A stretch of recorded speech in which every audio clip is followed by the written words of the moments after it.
to tonight. Welcome to a Love Island USA recap. We will be recapping the last week in Love Island USA. And with me, as always, is our co-host, Carsten Bergie Bergersen, star of Love Island USA Season 5, and a special guest once again, Taylor Smith from Love Island Season 5. They are not together. They are at separate locations. Somebody has been removed from the villa. And how are you guys doing? We're doing good. I would say so. Good. How about you, Ben? Yeah, I'm doing good. You know, I'm sad to be away from Bergie, but back in Dallas, back to the normal life, back to the long distance. It sucks, but... By the way, it's really interesting to talk to you guys because having actually met in the villa and an actually successful couple, you know, I think you are somebody to look up to for these Islanders. You know, like you just don't know who's going to stick it out and who isn't. And we're looking at all of these relationships, and especially this week finally locked me in on this show where I was liking it. But this week I got sucked in.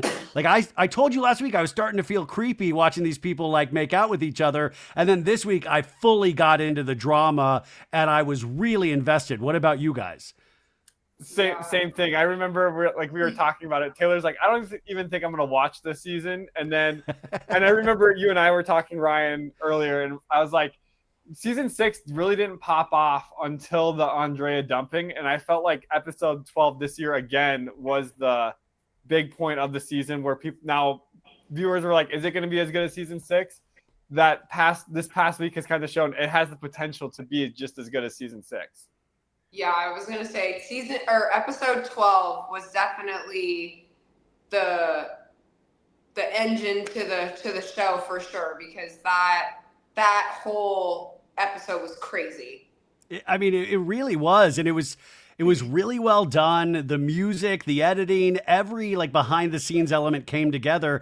And I keep trying to remember last season in regards to, obviously we have to talk about Hurricane Huda. And we do want to talk about a couple other things before we get into the recap, but I keep questioning myself because a lot of people have questioned her and put her into the Leah role from season 6. And I think that's completely wrong because also, listen, I don't think any of us are trying to bully Huda, but at the same time, there is a pattern of behavior, and I don't like Jeremiah that much either, but my God, when you are showing this side of yourself and edited down, obviously, there are going to be some obvious things that the audience says that I feel like we have the right to say. That's part of watching Love Island. Absolutely. Yeah, I feel like it's a part of watching any reality TV show. Obviously, like, if she is able to recover her reality TV career from this, I don't know, I'm going to call it a career. Like, we kind of saw her in her worst moment, and now we're just going to have to hope, like, that isn't who she is. It was just a really bad moment. Yeah, I completely agree, but I was talking to Bergie about this too, and it's like, as a mother, I'm going to just say this again, it's like, if I was... Wait. Mamacita? Mamacita. Like, wait. Mother of a dog? Mommy? Wait. A real mom? A real mom. But you know, it's like, as if I'm like her daughter growing up and like watching her treat other people like that, it's just like, I don't even know, like, that is just not something that I would want to see, like, you know, it's not a motherly figure. Yeah, I mean, I have to keep reminding myself they're so young, but at the same time, it seems like she uses the information of being a mother almost as a tool to like get something from somebody or to elicit a certain response. And, you know, we obviously saw it with Nick, but then when she said it to Ace, and Ace was like, yeah, I was raised by a single mom too, anyways, and kind of kept it moving when she was looking to elicit some sort of sympathetic response from Ace. And I thought it was interesting. And by the way, I don't think she potentially is doing this cognizantly where she is doing this on purpose, but it seems like it's very, I don't know. I don't know how she moves in the real world. It just seems very different and potentially troubling when you see how she interacts with the Islanders and her information that she gives out. Yeah, I feel like she hasn't fully matured yet, in my opinion. Like, and I don't know, like, I also don't know Huda as well, but I just feel like, but maybe there was, you know, parts of like Jeremiah that brought out the just worst versions of herself that we unfortunately saw. We can all agree this is a toxic couple that shouldn't be together, right? Absolutely, hands down. Okay, like that's the thing. And by the way, I don't like how Jeremiah's moving either, because he was playing that kind of breadcrumb, stringing her along in a sense. But you know, it was delightful once America got to vote. And by the way, how dare you bring America into this? We've had a tough week.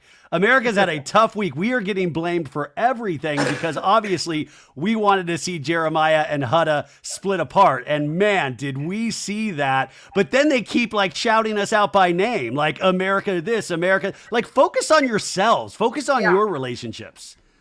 No, yeah. I'm trying to remember, like on our season, we would use what America voted for as like, that's America's opinion. And if we want to be liked by America, we need to follow America. So like if America's putting someone in the bottom two couples consistently, it's like, all right, we need to get rid of these Islanders because America has shown they do not like this couple or this person. But even Huda, she took that information and like, God, I wish I could think this way in my normal life. She was like, America thinks you're doing something bad, Jeremiah, and they're trying to protect me. And I was like, that is not what America's trying to tell you at all. Like, I was like, my God, the power of positive thinking. But like, that's what scares me. And I want to ask both of you, because I believe you've said this before, they have mental health care there in the villa and they provide some sort of aftercare, correct? Yeah, you have therapy on deck no matter what. So if, you know, she could be going about her day and tell a producer, hey, I need to go see so-and-so, which is a therapist, like they will let her go. Eventually. They might not let her go right away. Not right then and there, but eventually, they will let her go. But there's therapy before you get into the villa, while you're in the villa, and for sure after the villa. We need a therapist.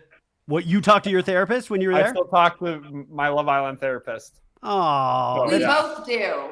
We both do. Poor Huda's therapist is probably going through it right now. We need a talking head interview with the therapist because, I mean, I will say it is going to be. I'm a little worried, obviously, when she comes out of the villa, whenever that is, because she has really provided so many like meme worthy and conversation topics for this show that people are tuning in just to watch her. But it's different than last season. That's what I want to make sure, like, it's not the same. It's very different. And I want to say that obviously this is not a 360 view of who she is as a person, but what we're seeing, I think we do have a right to comment on. And part of watching this show is like joking around and making jokes and like, oh my God, can you believe this happened? Right. Yeah, I definitely agree. And I'm glad she's still there, like, because maybe we're going to see a different side of Huda, because maybe it was just a complete crash out for like 3 or 4 days. And now we get to see this other side of Huda. I'm hoping that is the case for her. Otherwise, like the aftercare of Love Island is going to really need to step in. Absolutely. Yes. And I do think that, and I'm sure we'll get into the episode, but Sierra talking to Huda of kind of just like hyping her up and just, you know, letting her know that's like, don't do this for Jeremiah. Don't do this for Ace. Don't do this for anyone in the villa. Do it for yourself. It's like, you just need to separate and like start having an open mind. And I feel like the thing is that's like hindering her experience in the villa is Jeremiah. Like it's, you know, and I'm not saying he's the problem of her experience, but he has a big factor of like messing up her whole experience. And it's like, you get put in this environment once in your life and you don't like, you get so wrapped up that you feel like you're in this simulation and like they think they're living in the real world, but there's a whole different world when they get out. And I feel like Huda is so wrapped up in their la land, in that world, in that environment, because it's like a simulation. You're barely getting any sleep. You're waking up at like odd hours in the night. Like that place makes you go crazy. And I do feel like her experience has been hindered from this Jeremiah situation. So it's nice for her. I do want to see a different side. I hope we see a different side of her. after like she kind of lets go of this situation.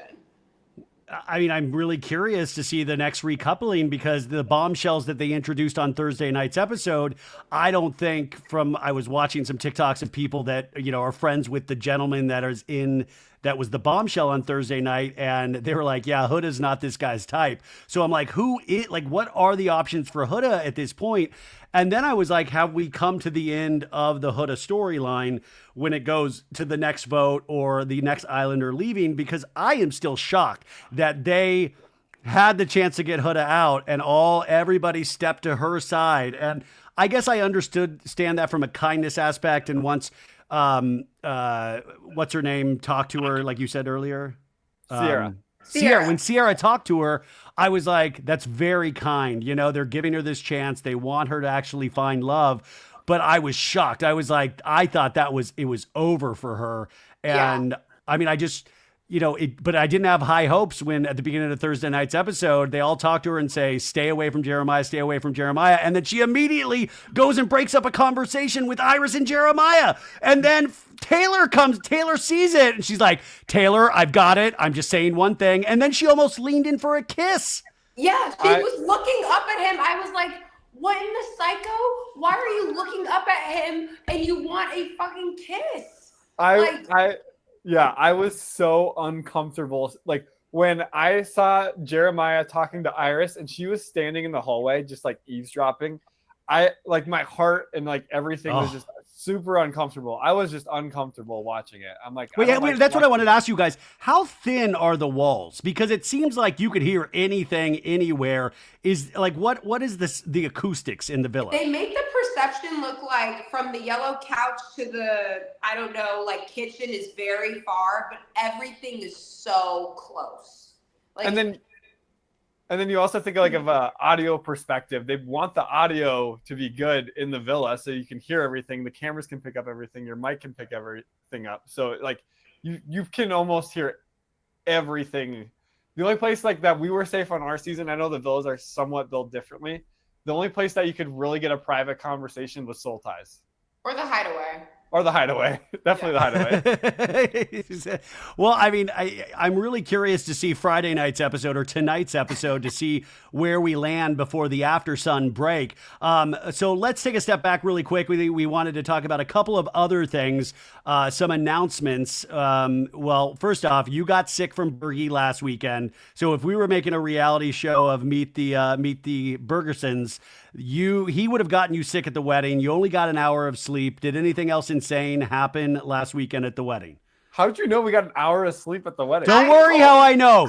I got eyes. I'm like Jax Taylor, baby. I got eyes and ears everywhere. Ryan was actually creeping in the window. Yeah. Hey guys, it was a steamy night. You are not gonna believe. Yeah. Oh no, it was a crazy weekend. So we had the cocktail party on Friday, which I got ready for, which I kind of had to dart out of our podcast a little early for. Then the wedding on Saturday, but we were nonstop going on Saturday until like we got ready, we had the wedding, and then we were at the wedding obviously and it was so hot outside. Like it was so extremely hot. We had the wedding and then we ended up going out. And at that point, it was already like, 3 a.m.? Yeah, we got back to the Airbnb at 3 a.m. and then we woke up at 4 for our Uber to get to the airport. Does Bergie get drunk? Oh, yeah. Wait, what is Bergie like when he gets drunk? Is he like even nicer, or does he have a dark side? He's like a little kid. He's literally like think of a little kid with the lollipop, just like a candy sugar rush. That's exactly Bergie drunk. I definitely was in the suites at the wedding after I was pretty hammered. Yeah. I was like, what's your drink? Like a whiskey sour? What are you drinking? Oh, Ryan, I'm such a kid. I love Malibu and Cokes. And he will not do shots. Well, that's a smart thing. I think that's very responsible of Bergie. That's amazing. Okay, so this week you had wanted to talk about Destination X, which you are a big fan of. You think it's better than Deal or No Deal Island and The Anonymous. And this is on Peacock to stream, even though it airs on NBC proper. And then you can stream episodes on Peacock, obviously, hosted by Jeffrey Dean Morgan. And you are really into this show. Guys, I am not big on trends, but I am big on clothes that feel good and last. I keep things for years at a time, and that's why I keep going back to Quince. Their lightweight layers and high-quality staples have become my everyday essentials. I use this stuff, and you should too. In fact, I pulled out, for those of watching on YouTube, my beautiful navy breathable Quince sports jacket. Are you kidding me? I just wore it this week. In fact, I lost a couple LBs so I could finally fit back into it. I'm so excited. Quince has all the things that you actually want to wear this summer, like organic cotton silk polos, European linen beach shorts, and comfortable pants that work for everything from backyard hangs to nice dinners. And the best part, everything with Quince is half the cost of similar brands. If you don't believe me, go directly to their website. They work directly with top artisans and cut out the middleman. Quince gives you luxury pieces without the markups. And Quince only works with factories that use safe, ethical, and responsible manufacturing practices and premium fabric and finishes. Guys, I even have socks from Quince. I love the color navy blue. I have like a navy blue button-up shirt. I've bought jewelry from Quince for my sister. Everybody gets something from Quince if you're in my life. So stick to the staples that last with elevated essentials from Quince. Go to QUINCE.com/SOBAD for free shipping on your order and 365-day returns. That's QUINCE.com/SOBAD to get free shipping and 365-day returns. Quince.com/SOBAD. Have you ever walked into a grocery store and you had no idea what to get? I do that all the time. So I've stopped wasting time at the grocery store and I stopped staring at their gigantic wall of wines. I never knew what to pick, and that's why I love our next sponsor, Naked Wines. They are amazing. This podcast is sponsored by Naked Wines. It's 2025. Do you still shop for wine like it's 2005? Naked Wines is a service that directly connects you to the world's finest independent winemakers so you can get award-winning wine delivered straight to your door. Use our code SOBAD for the code and password at nakedwines.com and get their incredible deal of 6 bottles for just $39.99. We just cracked open a bottle a couple weeks ago and we were like just playing a bunch of music and it was the most perfect night and I didn't even have to leave my home. And all you have to do is go on their website and you even fill out what you like and they send you a beautiful selection. With no commitments or membership fees, you can enjoy Naked Wines hassle-free. And don't forget, this is huge. You can pause or cancel at any time. So just because you got a trip coming up doesn't mean you can't enjoy Naked Wines before or after that much-needed vacation.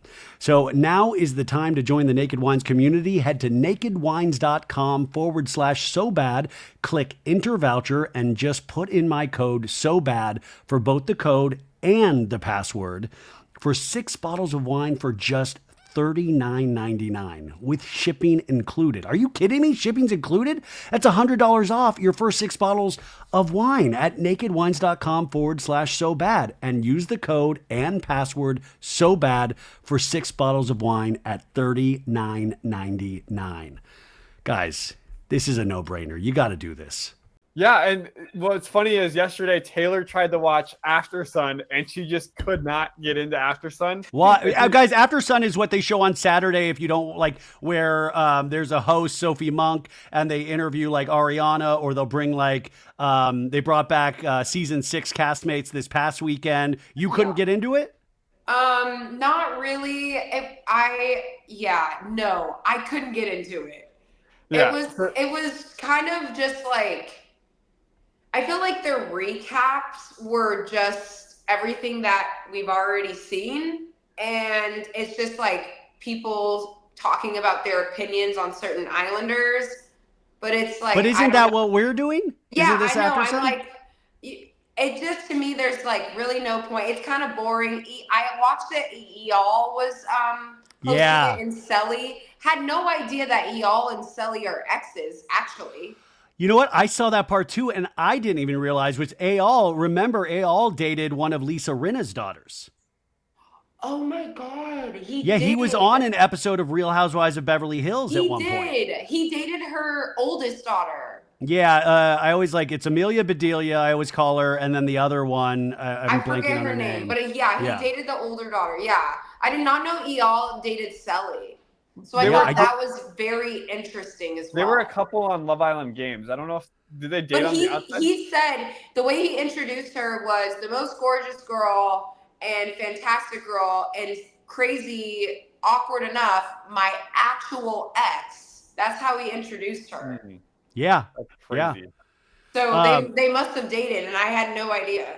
So After Sun, you like Destination X, the reality competition series, better than After Sun, which they're obviously not in the same category, but it's based on they're talking about reality shows. And you guys, or Bergie, you say this Traitors is obviously the top. The season 3, you gave an 8 out of 10. Deal or No Deal Island season 2, you gave a 5 out of 10. But Destination X right now is 7 out of 10. And we have a Love Island season 6 cast member on there, right? We have Janae's on there, and we also have Pilot Pete from the Traitors and the Bachelor franchise. Yeah, they're an awesome duo. I love this show. This show I feel like it's not getting enough attention because Love Island is on right now, but people should go watch Destination X. It is a cool concept. Like the whole. Are you guys on next season of Destination X? Is this what's going on here? Like, I feel like this is. We would love to be on Destination X. We were talking about our strategy, we'd pretend not to know each other and then fall in love all over again. Well, did you see that rumor about Ace and Shereé? Yes, I've been seeing that on the internet too right now. That they're saying that Ace and Shereé knew each other before because I believe they followed each other on Instagram. And then Ace at around Valentine's Day gave Shereé a shout out on one of his lives. But people then are saying that's not true. It's just that it was in the chat. So he said happy Valentine's Day to Shereé. And then they even released a statement. It went that far. Did you see the statement released by Shereé's people? No. What did they say? I screenshotted it. Hold on one sec. I'm going to get to it. This has been a crazy week. Stop being cute with each other. Gross. They're waving at each other if you're not watching this on YouTube. Also, if you're not watching this on YouTube, Taylor wore her overalls today in honor of Rob. Yes! Oh, this is huge. I did. I screenshotted it, and now I can't find the... I hate Apple Photos sometimes. Anyways, I'll find the statement in a bit. But yeah, there was a statement released saying, yes, they barely knew each other. This is not some conspiracy to go on and win Love Island, even though they are finally now a couple on Love Island. But I think it's interesting that people are so curious and so in love with this show that they are digging on everybody, right? Well, that's funny you mentioned that too, because they did that with Carmen and Kenzo on our season. What did they find? Well, they went to go ahead, babe. Yeah, they went to the same gym, had the same personal trainer, and then they were in a same photo almost, and then they claimed they never knew each other until they came on Love Island. Wow, that is a lot of weird. Same gym trainer. I mean, and they found that nothing to be weird about that. I mean, they said that there was no interference. Well, he was I've never met him. The thing was too, we had no idea about this until the finale episode when Sarah Hyland came in and then mentioned it. So there was so much uproar on the internet, and then Sarah Hyland comes in and then mentions that, and then they go, "Oh yeah, we did. That's so crazy. We talked about that before." I was like, I have never heard of this the whole time I've been here. And then he talked about how he was going to pop the question and she was going to become his wife in 6 months. And now they broke up. He cheated on her. He cheated on her. Shocking. I found the statement. So Shelly's people put out on her Instagram stories, "We want to be transparent and clear the air. Some of the rumors have gotten far from the truth. Shelly and Ace briefly crossed paths in New York and later connected on social media. They were never in a relationship, never lived together, and there are no children or hidden past. What's unfolding now is real, unscripted, and could change at any moment. We're fully supporting Shelly wherever her heart leads and with whomever she chooses to couple up with." So they put out a statement, or whoever's running her Instagram right now put that out on her Instagram stories. Oh, wow. I would believe that, because we're going to talk about it later, but I think there's still a chance for Austin and Shelly to happen too. Are you insane, Bergie? Are you might out of be your insane. mind? We got to go through it. But anyways. Well, thanks, Bergie. That's really nice of you to say. That's great. I don't think Shelly and Austin are going to end up together, although I would love it, but I don't think they're going to end up together. Well, now Austin's with Amaya, but I don't know if Austin's feeling the Amaya thing after Thursday night's episode. It seemed like he was a little hesitant all of a sudden when Amaya came up to him. I do agree with that, because I felt like, when she grabbed him for a kiss, he was Yeah. Yeah, it was I don't know, it was just a vibe. Very off vibes. I felt like the mutualness was not there. Yeah. Okay, so also, wait, I'm looking at your notes, Bergie. You say Thomas Bergersen was also featured in Destination X? He's a composer, so he writes music, but one of his songs was featured in Destination X, so that was pretty cool, because we were watching. And in what relation? Who is that in relation to you? We're not related, but we're related if you go back far enough in the family tree. If you want to do This that. is how into Destination X you are. You're going so far back in your family tree that you found a relation to somebody that composed a song for Destination X. Well, I guess he's like a relative. We have the same last name. If you go back far enough and then you go down the tree, you can find out. Bergie, you know the Destination X people reached out to me. So if you want to have any of the contestants on and talk to them, we can do that. Oh, that would be awesome. Yeah, just let me know who you want to talk to. You know who I'd love to talk to? We need to get Ty on here. She just got eliminated. Yeah. Spoilers. Sorry. Spoilers. Go watch it. Go watch it. You'll forget this name. You do not remember this name at all. Okay, quickly before we get back to Love Island, I know you don't watch Bravo. Did you watch The Valley this week? Oh, I haven't caught up on The Valley this week. Oh God! Well, thank God we would have a toxic conversation about Jax Taylor. So God. we will move on, and we can actually get to Love Island USA. Now, we talked last Friday. There was an episode Friday night, and this show got really good at the right time, because I was loving talking to you guys, but it was starting to feel like I wasn't feeling this season as much as last season. And then all of a sudden that completely changed this week. And I think you guys probably felt the same as well. But I think it all came together this week in really magical ways. Anything that stands out to you as we start this? The whole, I remember we were super excited for Sunday night's episode. We got home and we're like, let's see if Jeremiah and Huda get split up. Let's see if this is going to happen tonight.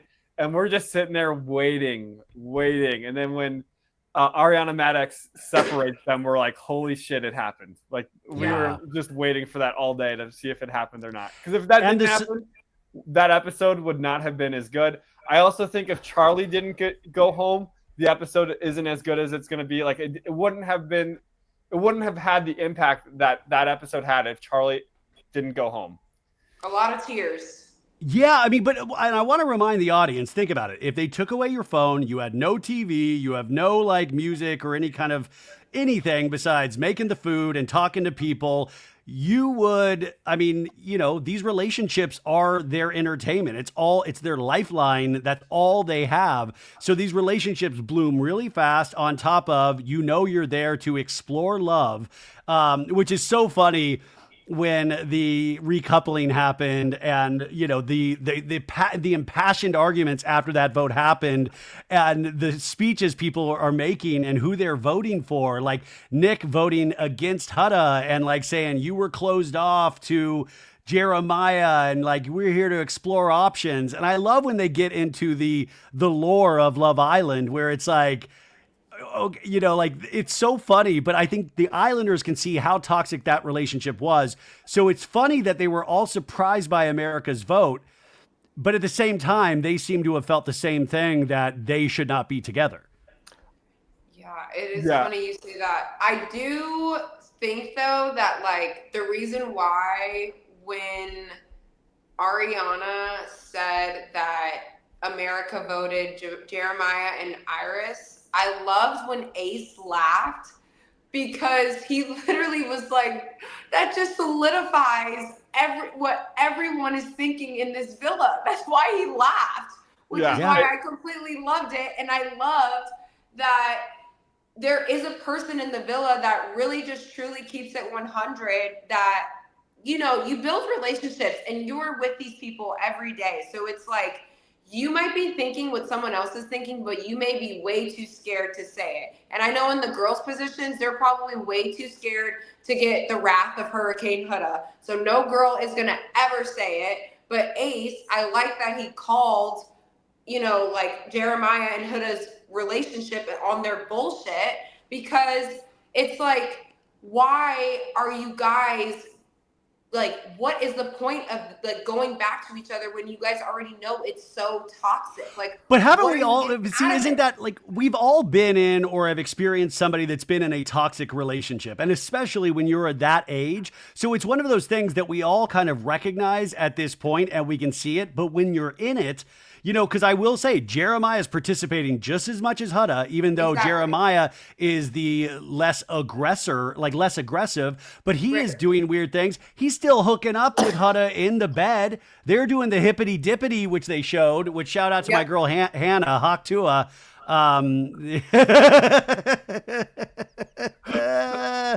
Well, I knew, by the way, I was like, yeah, we're all sad about Charlie. She's crying next to the photo booth photos of Charlie. I was like, give it 2 days. Like the Pepe thing is going to go off immediately. And I would, but that's, you know, you guys were there. How, and I want to say this delicately, how over-sexualized do they encourage you to be? Or is it like Rumspringa where everybody's like, it's spring break. Let's kiss as many people as we can. I think it's really all up to the Islanders. That has nothing to do with production. I think it's truly how horny you are in the villa. But they know there's a camera on those beds, right? Oh, they don't they don't care. Yeah. There's literally like a giant X-ray camera, because it's the black and white camera, right above you when you're sleeping. Like you can literally look at it, make eye contact with it. It's literally watching you all night. I was like, at least me and Bergie had the audacity to go under the covers. I'm not saying we did anything, but we were under the covers. Meet the Bergersens.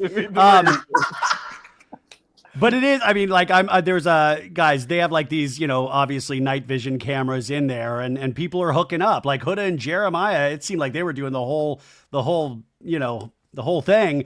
And then Hannah spit on her hand, I think in last night's episode or the night before, in regards to Pepe. And, you know, listen, maybe it's just really dry in those bedrooms. Who knows what that was for? But it obviously Hannah is with Pepe. And it is funny because once those bombshells came in and we have a bombshell that speaks Spanish and Pepe's head fully turned. Pepe's fully turned and was like, oh. Like, oh my God. Oh my goodness. It's insane. Okay, so we obviously, America had these votes to go through. We're kind of skipping a little bit over Friday night's episode, but on episode 12, we had Paige DeSorbo showing up. We had 2 guest hosts this week, Paige DeSorbo and then Megan Thee Stallion on Thursday night's episode. And Paige... It is funny. We now have information because Paige she wasn't there for the completion of the game. You guys saw that, right? Yeah. She fainted. Yeah.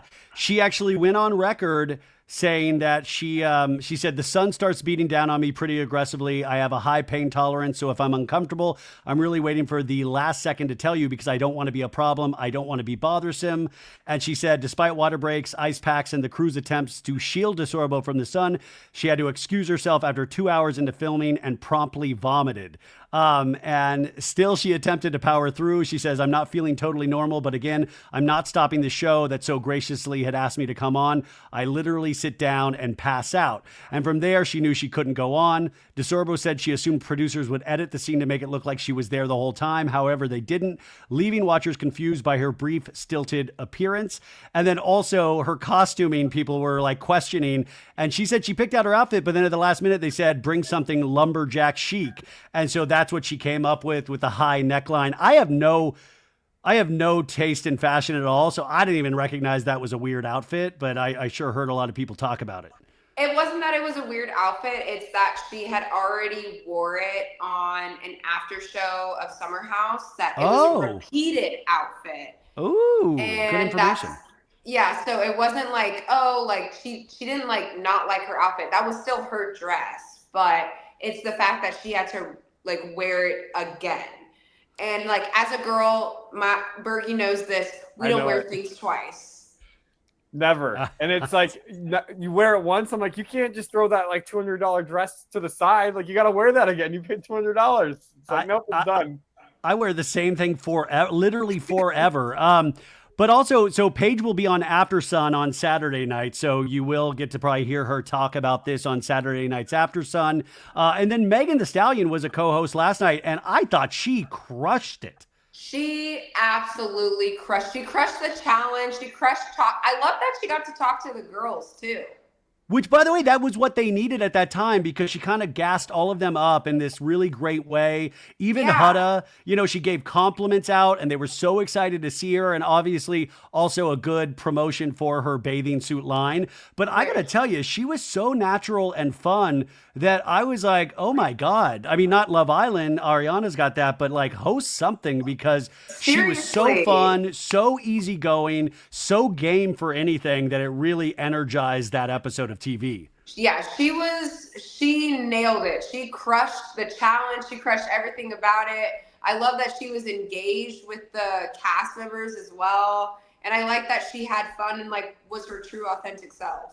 Wait, Bergie, speaking of that, and I know I'm skipping around here, but did you have to twerk at all your season? No, I did, I think a little bit during the heart rate challenge, but it was awful.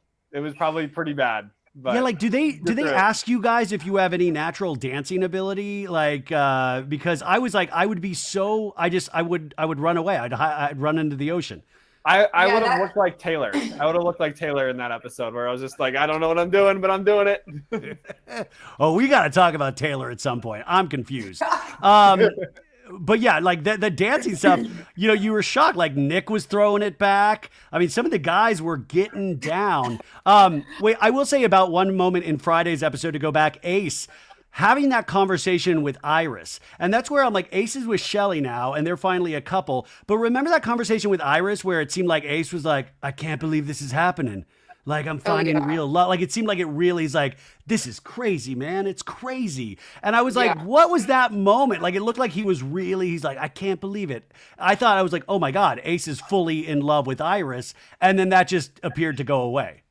Yeah. Yeah. And honestly, like, kind of like to back that to the new bombshell walking in, he was a little too excited of, kind of backing on everything that he says about like, oh, Shelly's my number one. I really like Shelly. Like, we're here for love. We're here for love, blah, blah, blah. But he's not like really standing on business with that. So I do feel like it is interesting that one, he was talking to Iris that way and then like, wanted to explore that and then wanted to just kind of like keep Shelly like, on the front end. And then now when this new bombshell comes in, he's turning heads already. Yeah. I was just gonna say too, like going into Casa right now, like there's like not a single couple where I'm like, if they split up, like I've already seen the preview for this Friday's episodes, tonight's episode, with Nick already saying like he's open to meeting new people. So I'm like, there's like no tension for Casa coming up right now. Because they're still open. Everybody's still wide open. So like, and if everybody knows that before Casa happens, there's like no tension. Everybody's just going to be recoupling up. Yeah, there's not really a couple like who would you say, Ryan, that you're like, oh yeah, they're not coming back with someone in Casa? Well, I mean, yeah, it's just such a different season because you're right now that I think about it. But like my dark horse to win it was I was weirdly thinking Olandria was going to pick Jalen and not Taylor. And Olandria was the one that I was like, in my heart of hearts, I was like, I kind of want her to win. I want her to take this, but she's got to make the right decision. And for me personally, I do not think Taylor is the right decision.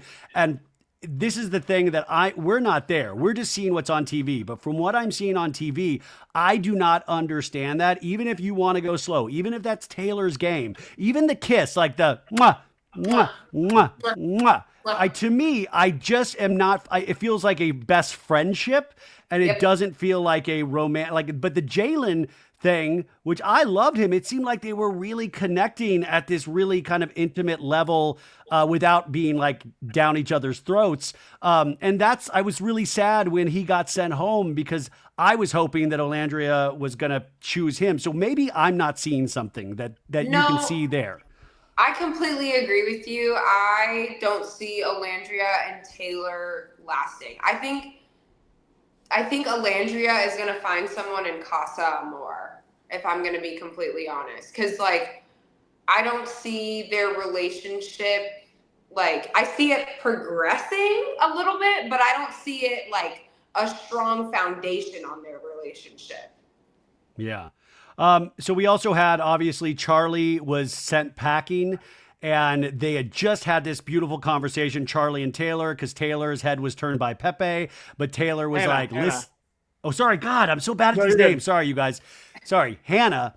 And Hannah had was like making out with Pepe and stuff, but like she was like, you know what? It's actually all Charlie. And Charlie tried to make a move with Amaya, and Amaya was like, no, that's my best girl. What are you doing? And Amaya was very overly emotional even about that conversation, like she is about everything. And I mean, her facial reactions are so incredibly amazing. Iconic, but I also get worried about her. And then she'll like do these obvious ones where you're like sad, and then ones that are like, you just sent Charlie packing after Hannah was good with Charlie, and then where's the we never got that conversation between Amaya and Hannah. Like, if you're my best girl, why did you send my guy packing?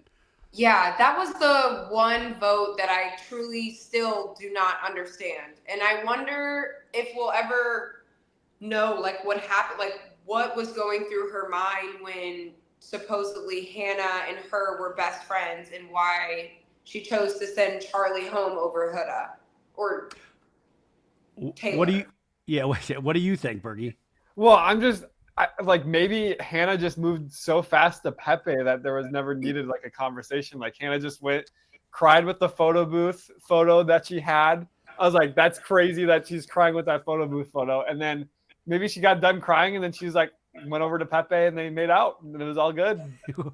Well, I even got swept up in it where I was like, whatever with them as a couple, but then the way that his goodbye, I was like, love, I love you. Don't leave. And like, Charlie was like, reach out to me on the outside, please. And what are the chances, because you always remind us, Bergie, that you were brought back, will we see Charlie at Casa? I hope not. Because if they start bringing people back like Charlie, Beldasha, and I think Beldasha could be coming back because I don't think anybody's, from what I've heard. Beldasha, you guys, is Bella, but remember she has a dash, yeah. Beldasha. Because have she been posting on social media since she's been back? Yes, she has. Oh, okay, never mind. Okay, so maybe she's not. But like, they sent Jalen home immediately, and Charlie's still there, from what I understand. Yeah, Charlie has not posted once on his story. And I saw someone else post him, though, walking around. So I don't think he's coming back. But in Fiji, Bergie. Yeah, Fiji. I don't think he's coming back. I hope he doesn't come back. With my elimination, it was planned that one Islander, like that was their like season 1 twist to introduce, our season 5 twist to introduce the first set of bombshells, was having an Islander eliminate themselves and then bringing in bombshells that way. It wasn't because I eliminated myself because I'm Bergie. It was because they had it set up for an Islander to eliminate themselves, and then a set of bombshells would come back with them. It was pre-planned. What is your note here? You says on episode 12, Andrea moment of the season. Oh, same kind of jumping, same timeline, like season 6, episode 12. Season 6, Andre. Okay. Yeah, Andrea got dumped in episode 12. So it was just like both. I think this is like we're gonna find out. Episode 12 is kind of the pivoting point before Casa. Is this going to be a good season? Is this not going to be a good season? I think this is kind of the standard for future Love Island seasons. Well, this is hard because I think it's been a great season, but how can you keep this pace up? And it's involving some toxicity that really doesn't have anything to do with love, but just kind of like bad elements of relationships that we kind of recognize. And it's all going to, I mean, I think it really unfairly hinges on Huda in a lot of ways. So we had this recoupling, and that's where Amaya's reactions was just like Oscar worthy. I'm like, oh, no. And it was so bizarre. And we eventually get to the point where the new couples are Jeremiah and Iris, Olandria and Jalen, and Pepe and Hannah. And Ace, you say, says like, this is some bullshit. Yeah, because like during his speech, he's like, he told Huda and Jeremiah their relationship was bullshit, and he was sending Huda home. So I mean, and Nick kind of stood up and said like, you know, and Nick even admitted to Huda this week, he was like, listen, I'm a little scared of you, just to be honest. I was like, I'm a little scared too. Yeah. Well, and then going back, this is way back season 3. I don't know if everybody has watched every single season of Love Island, but just you, just me. I think people are like starting to get into it this past like 2 seasons, you know? Yeah. So if you go back to US season 3, you don't have to watch it. There was a couple, Kira and Will. It was almost the end of the show, and they were so closed off towards the end of the show that the people that were probably going to get first place wanted to get rid of the second place couple just so they were guaranteed first place. They were trying to vote out the people that could have got second place to guarantee their spot in first place, because they're like, well, you guys are closed off. You guys are, for whatever reason, America put you in the bottom 2 because Will had this thing in Casa Amor where he brought another girl. Didn't bring a girl back, but he flirted and did a lot of things with another girl. So they were like, this is our opportunity to get the people that could get second place out of here so we can win. And that was an interesting thing to see. It became almost Survivor-like with getting a couple out. Well, the only person I think feels like that they could be having an overall strategy is Ace. Oh, yeah. I think Taylor was hitting on it earlier. I think he just sees what America sees, and he's not as scared to say it. Like, your relationship is bullshit. I'm over here laughing because I've been seeing it this whole time, and this just tells me and solidifies me to stand up and say, I can call you out on this bullshit because America's going to agree with me. Yeah, and it's sorry, crazy. what was that, Taylor?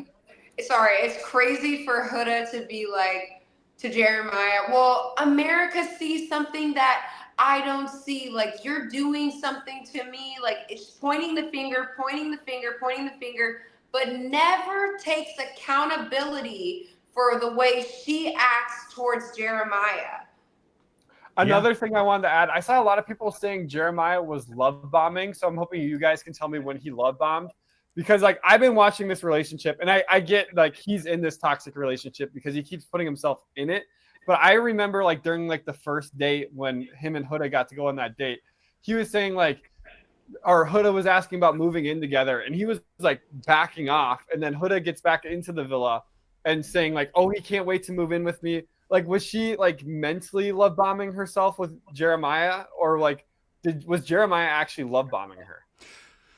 We don't have access to the full conversation. So, I mean, it did seem like, you know, he's confusing because it did seem a little push-pull in the sense where at times he seems fully scared of Huda.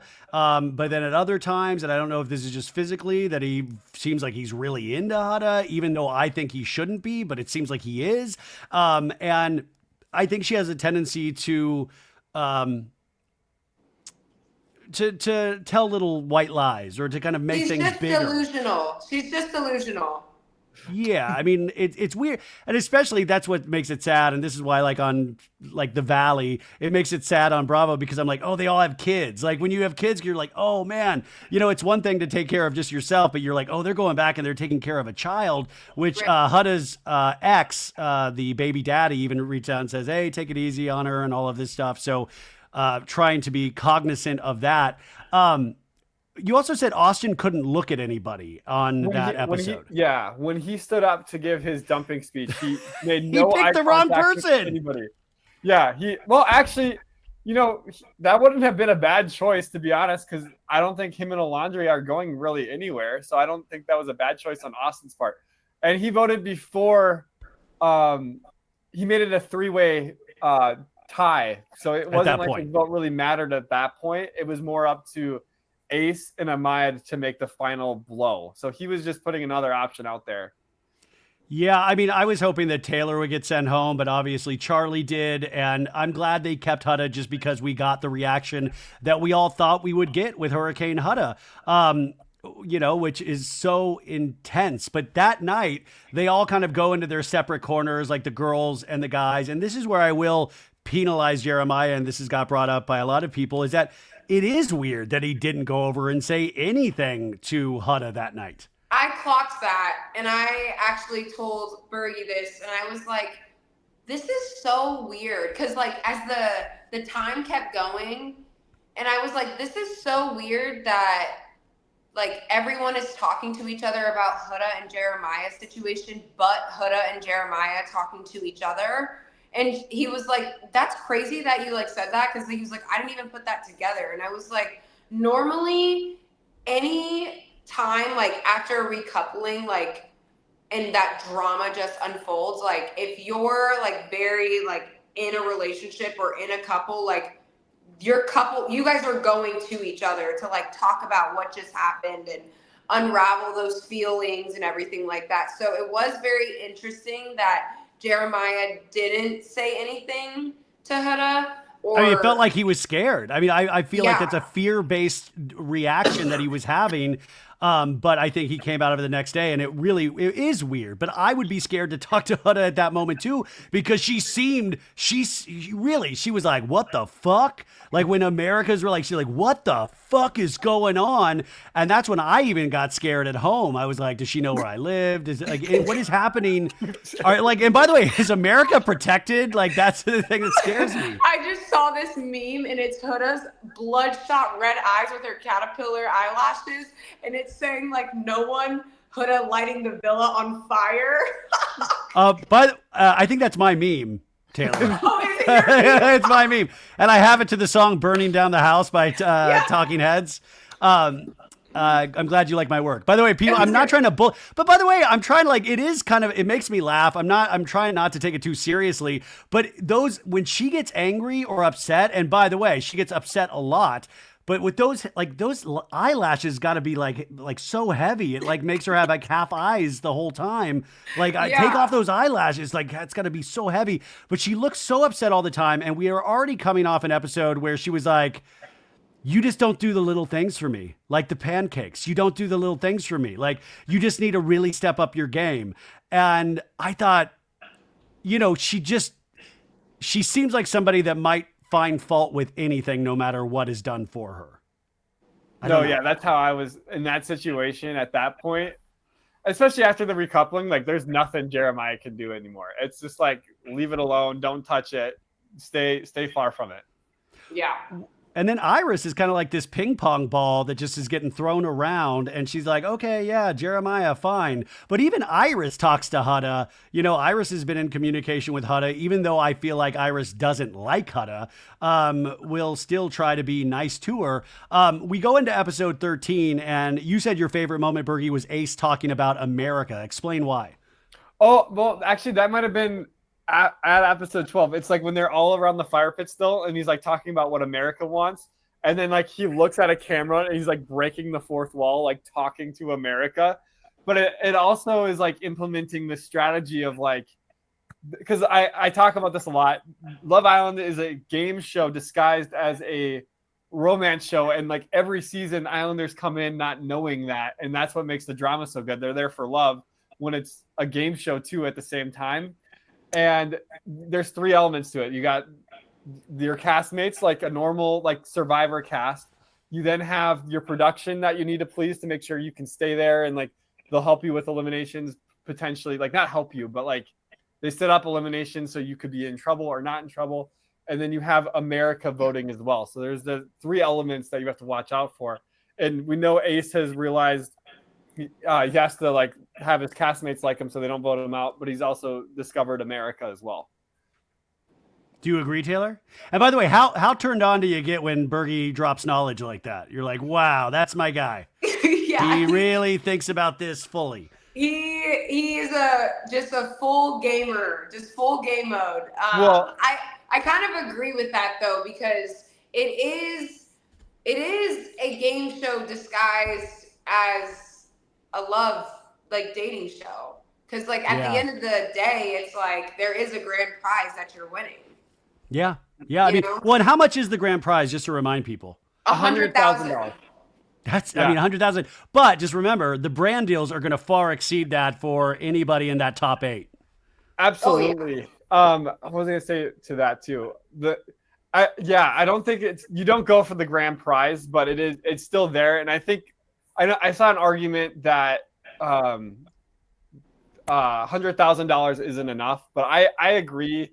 I disagree with that take. I'd rather them keep it at $100,000 because there's so much out of your control. Like when you go play Survivor, like there's a lot of things in your control. Like you can talk to your castmates, but since America has so much input and the production crew around you, how you're being edited plays such a big role in how like you can win. I'd rather keep it $100,000, but pay the Islanders more and like have everybody make sure everybody's having a fair salary for being out there.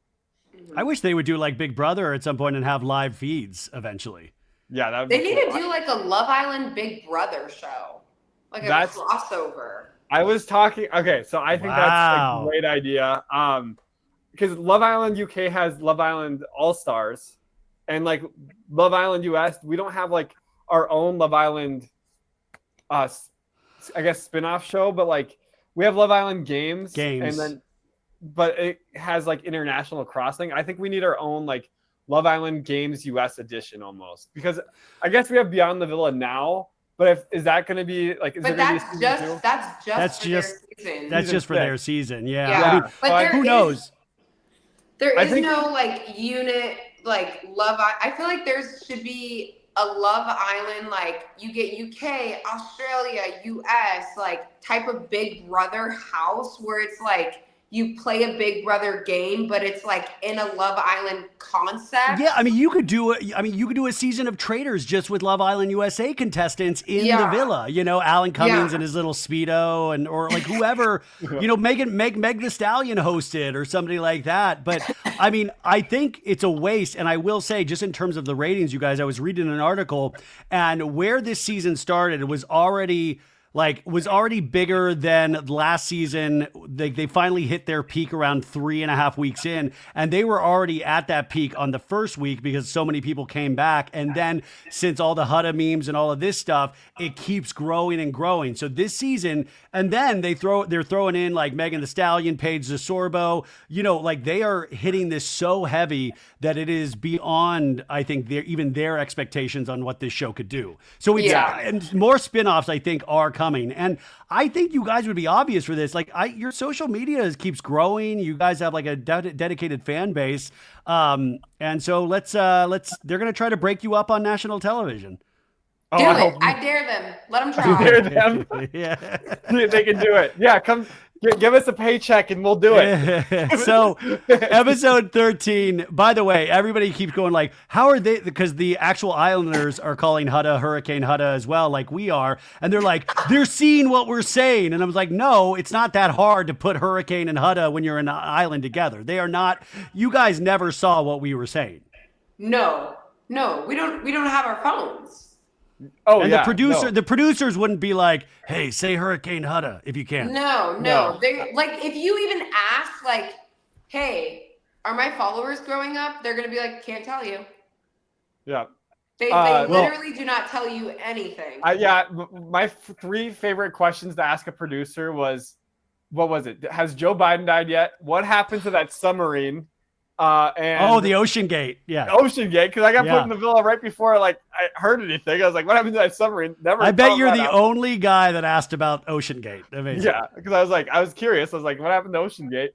And then has the GTA 6 trailer come out yet? And we're still waiting for it, babe, and we still will be.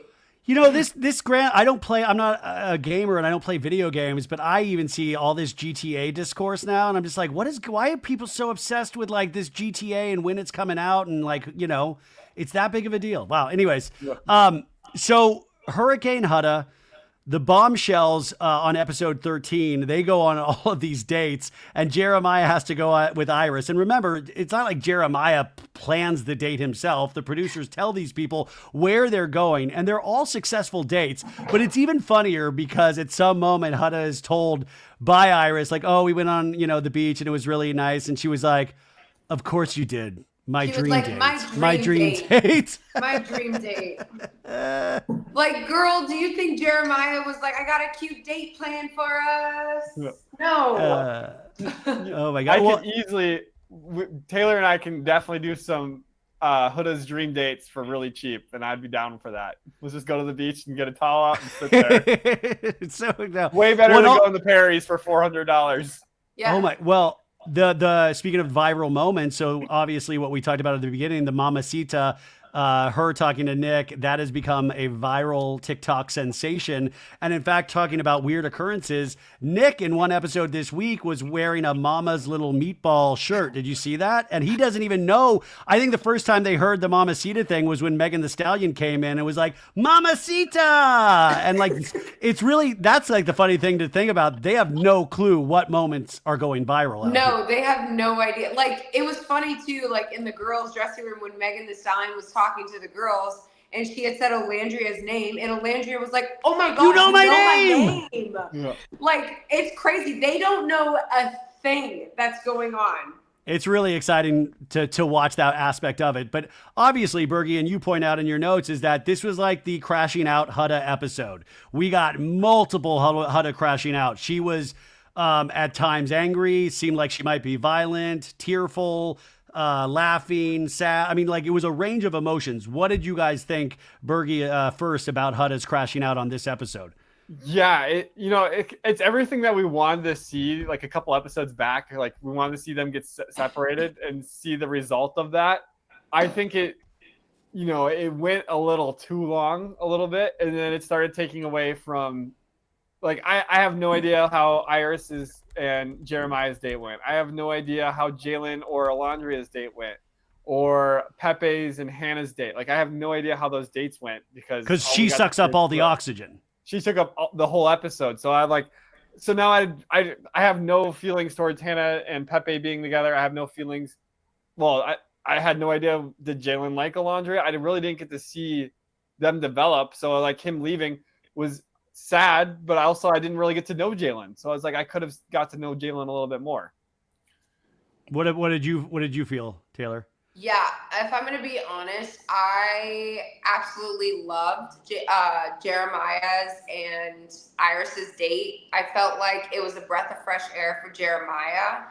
And he kept saying the words like, I feel like, I'm in, like, I want to be in something healthy and this is healthy. And it's like, okay, in your mind, if you're saying that, then you know that right then and there, especially if you're telling the girl that you're on a date with, like, you feel comfortable, like it's a breath of fresh air and everything, like, you know that there's a red flag in the back of your mind of what's back at the villa. So why are we trying to make it work? Why are we revisiting the conversation? Like, and the crazy part is, it's like every time Jeremiah and Huda start having a conversation, Huda just like goes full defense mode, like just starts to argue, and she's never listening. And like, I feel like nothing gets resolved, nothing gets solved. It's just a bunch of bickering. And it's like, like Leah said from season 6, she's like, I'm not going to be petty because I'm 24 fucking years old and we don't have time to play these child games. And I feel like Huda and Jeremiah know that they're playing these childish games. And it's like, are we doing this for the cameras, or are we doing this because we like this toxicity? Yeah, even though it's fun for the audience, it's not going to continue to be fun. And so they need to find a way to like move past it because as Bergie says, like, you know, you're not being able to enjoy and then people are like, well, there aren't any other connections. Well, let's find out. Like, let's actually see what's going on. I do, though, disagree. I did still feel something with Jalen and Olandria. I personally was like, I saw little moments that I was enjoying and I wanted to see more, but I totally get that. This was also I just wanted to say too, like, 'cause you were talking about just as a production point, like, okay, now we've seen the Huda crash out. Even if she is still crashing out, we don't need to see it as much anymore. Like, we can have a little bit, but like, show us more of the other Islanders because Huda just had 2 dedicated episodes to crashing out. We don't need to keep. We can see like little bits if it's still like going on, but don't do a full episode focus on it. Well, and you can tell that the other castmates are exhausted by it. You know, Taylor obviously. Nick is drained. Sierra is just like, dude, we've given her a lot of chances. If she blows this again, we can't do it any further, which, you know, I thought it was amazing they've given her this many chances. But in this episode, it was so comically perfect where she was like, I got to go to the bathroom. And then, of course, she like goes and spies on the men talking. She sits on the stairs at first, and then she gets closer and closer and is like eavesdropping. And this is where I was confused, too, because it's like, it is a little bit like damned if you do, damned if you don't with Jeremiah, because then Ace and Nick and the guys were like, dude, you didn't even go say anything to her last night when, you know, you got recoupled. Like, that's crazy. And it's like, do you want this man to explore his options, which you were bitching about the night before? Or do you want it? Like, I was even confused by the mixed messaging like Jeremiah was. What was that all about? It was a little bit of a mixed signal there, too, when it's like, you know, I think it was Taylor and Ace kind of saying like, or I think it was Taylor and Nick being like, any guy would have like checked up on their girl. But it's like, you guys are not even wanting them. You guys are saying that, you know, this couple is like draining the oxygen from the villa and all of this. So it's like tit for tat. I don't know, like what are we doing? Like, why are we egging on Jeremiah to, you know, of what he didn't do when you guys are not even wanting them together remotely? Yeah, I think what happened was they were stuck with Huda at the villa, and they you know, they got the wind of that, and then they were like, okay, we need to bring this up to Jeremiah. But, you know, Jeremiah probably was like, let's let the night cool off, and then he found that, because didn't they wake up to finding out they went on a date, so he didn't even get a chance to talk to Huda then? She woke up. Huda was standing over Taylor of like, those fucking new bombshells just went on a date. So I could understand maybe Jeremiah's aspect of like, let's let the night cool off before I talk to Huda, and I'll talk to her tomorrow morning. And then he obviously wasn't able to, because then he, like, the next morning he literally had to go on a date. So like, and then, you know, then everyone else is like, dude, why weren't you pulling Huda for a chat? But because I don't think his plan was to like sit around for the next couple of weeks and never talk to Huda about it. I think he probably wanted to do it sooner than later, but it just happened that he couldn't do it when he wanted to. Well, Huda explodes on that conversation, walks past him, and is like, by all means, explore. And that was like, just like really set things off. I also found it really scary that she was just sitting there eavesdropping. I was like, wow, I've never seen this before, where someone just like, I gotta go to the bathroom, and then sits and listens to a conversation. She spied multiple times on multiple conversations. Yeah, it's found scary. That's when we kind of roll into her running to the girls' beach, and she's calling him a bitch and a pussy and all of these horrible, horrendous names. And that's where I thought, I was like, this guy is truly bringing out the worst version of yourself. And it's like, she has totally forgotten she is on television. She has totally forgotten she has like a daughter at home. Like, that just completely just solidified that like, this man is not for you. Like, he is bringing out some like Hurricane Huda when we just need to be Huda. So, well, I'm curious if she's like this in all relationships now, and that's why I don't know what the chances of her finding love at this point, but it would be interesting to see how she is maybe with a different person, and maybe it's completely different. Maybe they just bring out the worst in each other. Agreed. I mean, she passed the psych evaluation, so she must not be that psychotic. Well, no, and by the way, I'm not saying she's fully psycho. I mean, like a lot of people exhibit this behavior in relationships, unfortunately. And, you know, I can't speak to her past hurt and maybe people that have lied to her in the past. So there's all of these things that we don't know about their psychological makeup in relationships, but it is something that you're like, this isn't good. And I'm so curious. But by the way, the other thing too, just seeing how she's even reacting to the America vote, when she comes out and is told everything, she seems like the kind of person that actually won't actually look inward and correct anything. She'll be like, well, they don't know what they're talking about. They're idiots, you know? Yeah. I agree. Yeah. I hope they have a good like post Villa plan for all these Islanders, but like, and they're taking in special consideration for each individual, like an individual plan of care when they get out, because our season, we didn't need much because like we weren't this big. Like we were nowhere close to being this big.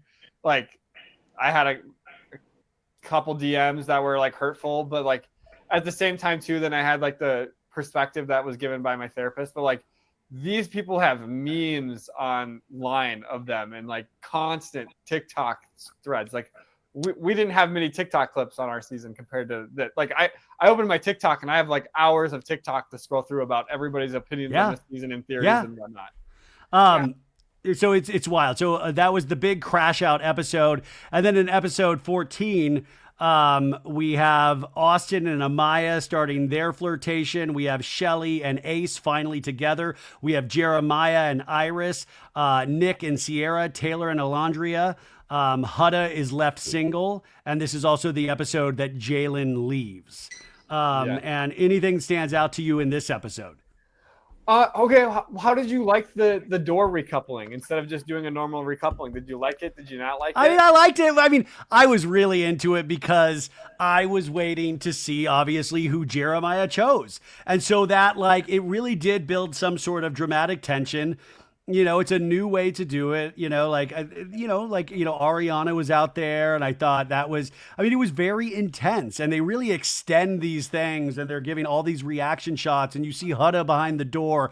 Iris is right next to her and you're just like, and I really didn't know where I thought Jeremiah still was going to pick Huda because I just think he makes toxic decisions. So I did not know which way that vote was going to go. And even worse than that for me, I thought Alondria was going to pick Jalen. So when Alondria went for Taylor, no offense to Taylor. He seems like a really fun, nice guy, but I just didn't understand that choice. So I personally liked it. Did you hate it?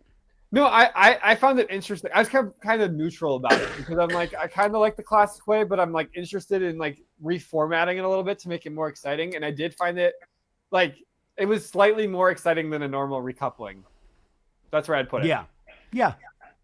And agreed. Yeah, I loved I thought it was different. Like when it first started, I was like, oh, this is like super weird than just doing a normal recoupling. But I thought it was interesting and I liked how they like did the order of the girls behind the door. Like obviously they had to have Iris and Huda next to each other so Huda could hear Iris's door open and Jeremiah opening Iris's door. And then Huda's like, mouthing liar, liar, liar. And then like she comes out and she's like, just so you know, she said he told me he wasn't attracted to you. And like, I mean, just went off. Go the safe route.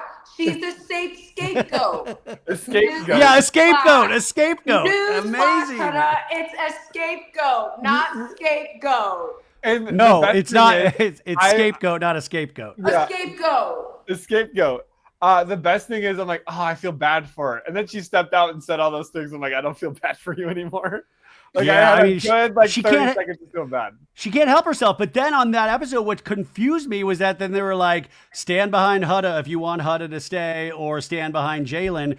And I was like, you MFers, you're all standing behind Huda. Even Iris stood behind Huda. And I thought obviously then in retrospect after the next episode, I realized they're really just wanting to give her another shot and they don't want to be rude to her. And she's been there longer than Jalen. But I was super confused in the moment about that vote.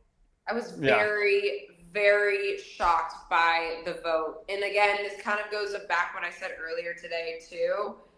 I genuinely think that like if any girl were to stand on Jalen's side, there would have been an issue with Huda staying in the house and Huda having that like vendetta over one of the girls standing on a boy's side. I also think like I know it's going back to the prize pot and like game aspect of this, but like that's why I also like having the $100,000 kind of stay the same, because it shouldn't be dictated by like little moves like this, because like Jalen was at such a disadvantage.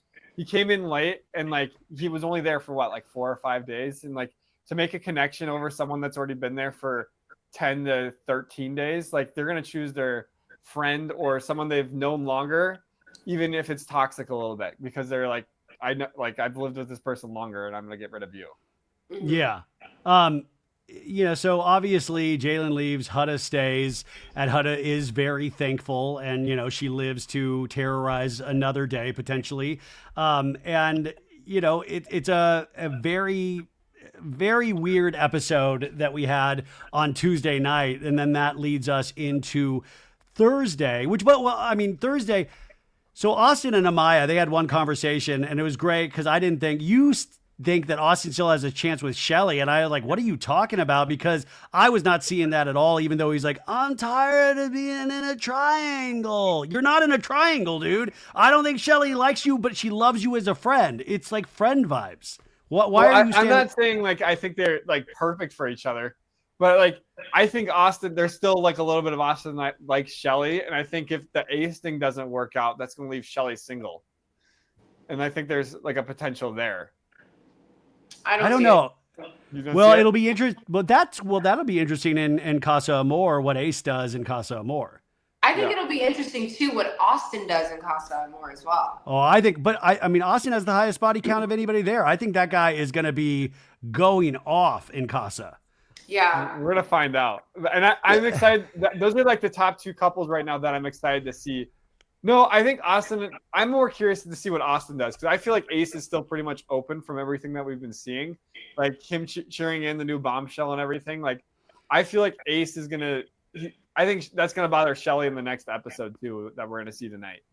Well, I think also at the same time, it also just proved that thing of like most men, I would say an overwhelming majority, can get their heads turned immediately, just physically or look wise, especially in a situation like this, where, it's like we're just dumb that way. We're like, shiny, whoa, like skin, that's crazy. And women really tend to go at things at this kind of emotional level. Even you could argue with Pepe and Hannah going to Pepe immediately, she needed that kind of emotional security blanket after crying about Charlie. And, she needed something in that moment, and you're in Love Island. You can't just kind of just close off completely, because then you're out of the game. Right. Yeah. Okay. So Thursday night's episode, that's where we're going to leave it. And you say Ace picked Huda because he didn't see effort from Jalen. That's what Ace told us. Yes. And I think I could maybe believe that. I don't know. Or is Ace just trying to be messy and going, it's more entertaining if Huda's here? You said what? No. And Ace in the episode said he picked Huda because he wasn't seeing much effort from Jalen, like trying to like stay, I guess, or like pursue Alondria, and he saw more. But when she went to grab his hand, he was like, nah. Yeah. That's a good question. And I wonder if he did it because Shereé went over there and he's like, I got. No, I'm pretty sure he went on her side because Shereé was on her side. Yeah. I agree. It's very, so, I mean, we're not necessarily in a house divided on Thursday's episode. I mean, it comes together because Megan Thee Stallion, there was a little, like, we talked about this earlier, but that moment of like, okay, Huda, you're here, but just be cool. Don't interact with Jeremiah at all. She goes and finds Jeremiah, breaks up a conversation between Jeremiah and Iris. And it was like another, like, you don't know how much I cared for you. You don't know how much I'm like, dude, it's been 2 weeks. Like, I get that it's intense, but this is exactly the behavior that everybody's talking about. And that all started with another eavesdropping of a conversation. She was flat out listening to Jeremiah and Iris. And at this point, if I was Iris, I would just be like, this is effing weird. My experience has been like, weird so far. I really hope Iris finds someone in Casa Amor just to like not deal with that shit anymore. Like, I feel like, I don't know. Well, did you see the preview for tonight's episode? She was making out with TJ. Iris makes out with the new bombshell. Yes, I did see that. So I did not see that coming at all. Oh, and shoot. Shelly and not Shelly. What's her? Why do I always blank on her name? What's her name? Hooks up, makes out too. Sierra was like, I'm open to TJ as well. Yeah. yeah, I just realized too, if Iris goes with TJ, that means Jeremiah and Huda together. That's what I'm scared that they're. My girlfriend says that they're gonna wind up back in each other's arms, and especially after that preview, if they're like off I'm like, oh shit. I cannot do another Huda and Jeremiah episode. What if they win Love Island USA, Huda and Jeremiah? There's no way. There's no way. There's no way. America might just do it to mess with them. By the way, that would be my January 6th. I will storm the villa. I will storm the villa at dawn if that happens. We'll be flying Air Fiji and we will be there. Yeah. I know the location. Oh my God, this is perfect. But yeah, it's interesting. Huda still doesn't think she's the problem. We also had conversations with like Ace talking to Taylor of like, you got to just be a little bit more in it with Olandria and show her you dig her a little bit more. And they seem like Olandria seems like she'll take very little. She'll be like, okay, yeah, I really feel for you as well. I'm just not seeing their relationship at all. I like both of them independently, but I do not see any sparks at all. And I love Taylor, but I just don't see it with them at all. I know, and I'm wondering too, like, because their like sexual chemistry and like that chemistry is not there, that maybe they're kind of going not backwards in a say, but like building on the emotional side first and letting like that sexual chemistry kind of build up. Have you ever seen Love Island season 4? Right. I have not. No. Okay. Well, there was Deb and Jesse. They got 3rd place, and they were like a friendship couple the whole season, and it like literally didn't go anywhere the whole season, and then they broke up right after. It was that was like season 4. Who got 4? Oh, there wasn't a 4th place on season 4 either because that happened. But yeah, it was. Season 4 is kind of like a tough watch because of that. It's just like there wasn't many. You didn't really feel like people were actually making things happen. Yeah. Yeah. This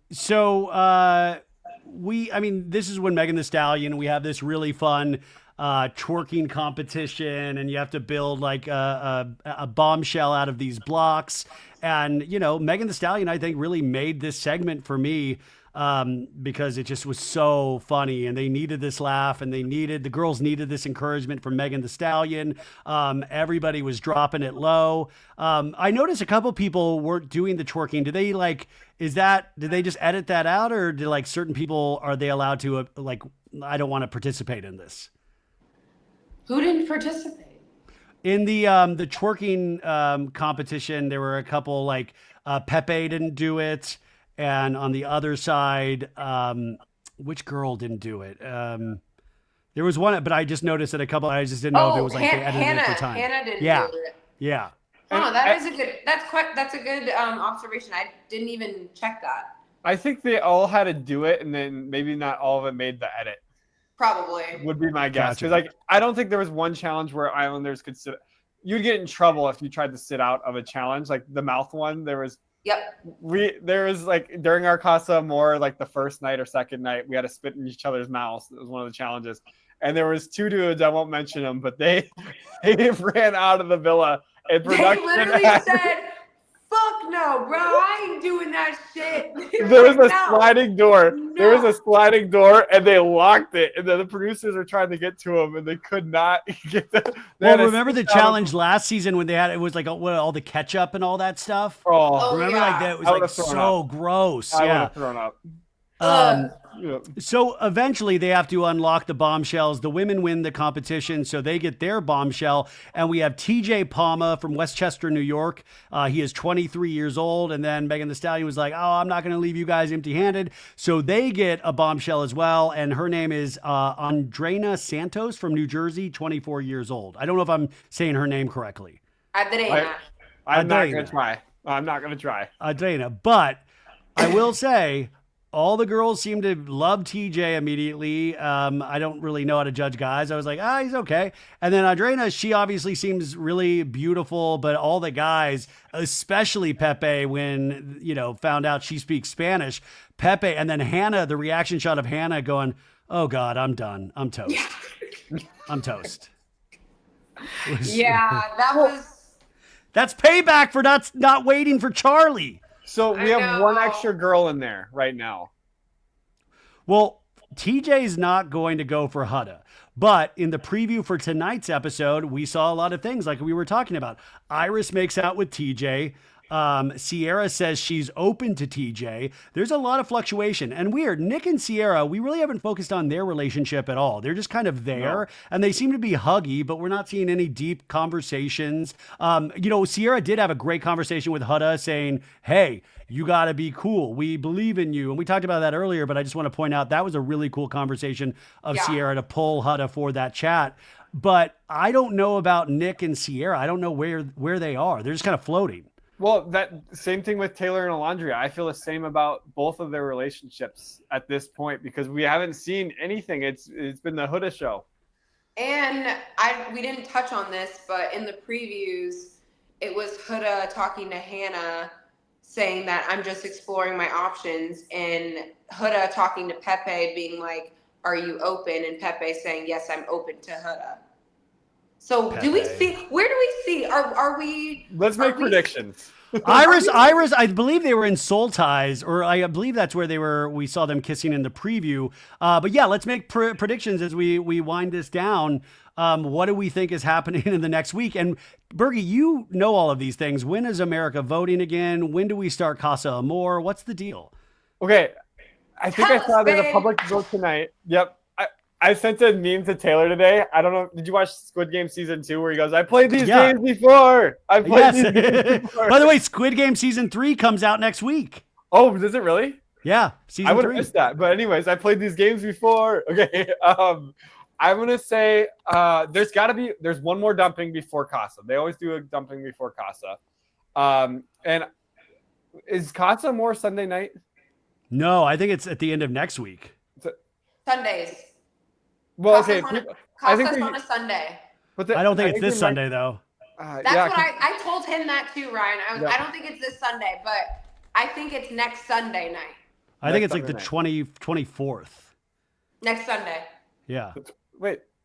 I think it's not this Sunday, but next Sunday. Mm-hmm. 24th. Well, this weekend is the 24th. Oh. No, the 28th. No, this weekend. Wait, Bergie. Today's the 20th. Yeah. So what? I think it's using last year's clip. Someone whoever's what the heck? Doesn't matter. Doesn't matter. Someone. We saw the same TikTok, I think. Ryan, he's saying he told me this today, so I'm putting you on the spot. He told me this. He said he thinks the Casa trailer is coming out tonight. I don't think the Casa trailer is coming out tonight. No, because they need these new bombshells to actually move within this world. So we need to give them more than one episode. We just got new bombshells. There needs to be a dumping or a recoupling before there's a Casa Amor. Yeah, I'm gonna say Monday night there's gonna be a dumping, or Sunday night, Sunday or Monday there's gonna be a dumping. Tuesday, they get the text for Casa Amor, and Thursday is the start of Casa Amor. That's my prediction. No, we need the previews for Casa Amor. Previews for Casa Amor has to be after the dumping. I'm just going to enjoy the ride. That's what I'm going to enjoy the ride, whatever they want to show Not us. making it the Casa. Let's do that. Who's not making it the Casa? Well, after they showed us the kiss with Iris, I'm scared that Huda and Jeremiah will wind up back together, but I don't know what the next vote will be. Like, will it be a couple being voted off? Will it be one person being voted off? So where are we going to go? Because I think you need to cut Huda loose at this point. We get 5 new girls and 5 new boys, right, babe? That's in Casa. Well, That's Casa, but last year they did 6 and 6. I'm pretty sure. In my That's season, what I'm they did saying. So I'm trying to say the 5 girls that are going to Casa and the 5 boys that are going to Casa. Oh, okay. 5 How many girls do we that have are going now? to Casa. I think Sierra's going to Casa Amor. Great. Hannah's going to no. I think Hannah could get cut. I think Hannah might be vulnerable. I think we what- might see Hannah Oh, go. I think you're right, actually. And also I think America's a little ticked about the Charlie of it all and her. And then you know, she slept with Pepe. but I don't want to, let a girl do what a girl's I'm gonna not do. saying that like that's a bad thing, but like she was crying about a man the other day and then was in bed. We've got breaking news about our bombshell TJ. Somebody I was just sent to TikTok that basically TJ follows Andrew Tate and his friend says he likes submissive women. So that is now going around that and Andrew Tate is not a great person to look up to. So Who's it is he's like the guy like he's gross. he's bad. He has a lot of like grape charges against him and like him and his brother live in Romania, I believe, and it's a whole mess. But it's the digital footprint is really insane, and this year especially it's because the Austin as well this happened to, and that kind of died off. But now with this new bombshell TJ. It seems like people are digging into him right now. So we'll see how that affects things. But who knows? Yeah, that's not good. Well, I think Sierra's going to Casa. I think Hannah is going to be vulnerable. She's on the chopping block. She's on the chopping block. I see Huda going to Casa, Shelly going to Casa, Olandria going to Casa, and who am I missing? Probably this new girl will probably make it. She'll be safe from the next elimination. Iris. Oh, Iris going to Casa. So is that 6? That's 5. Yeah. That's 5. And then I bet the new bombshell is safe from the first elimination just to give her some more time. Yeah, they're probably safe. So then those are our 5 girls. I think Hannah is going to be on the chopping block. I think Hannah's getting chopped. Yeah, I feel like right.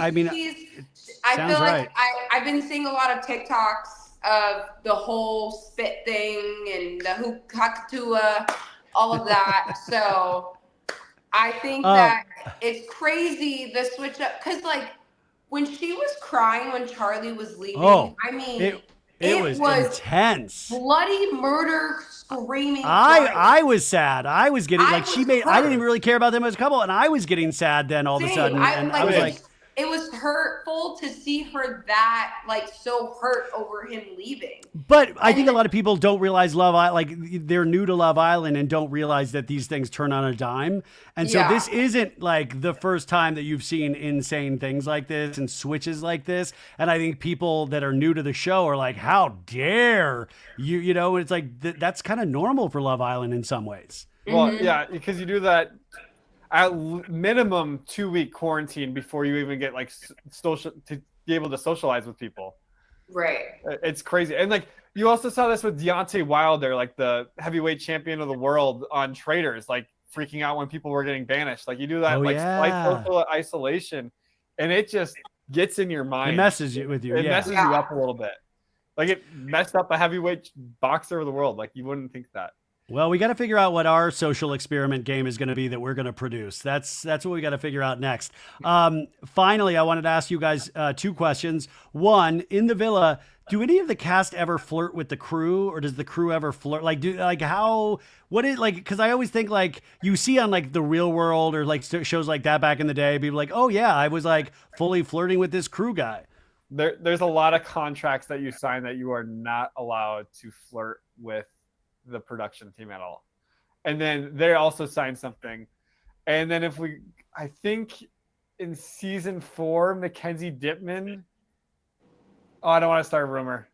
Okay, maybe cut that out. But we'll put lots of salt. I think she dated a producer slightly after, and the producer got fired or whatever. I don't know what happened there. Well, that happens on a lot of reality shows. Actually, it's happened to a lot of things. And then the second question is, how often are the sheets changed in the beds? Oh, I saw that question.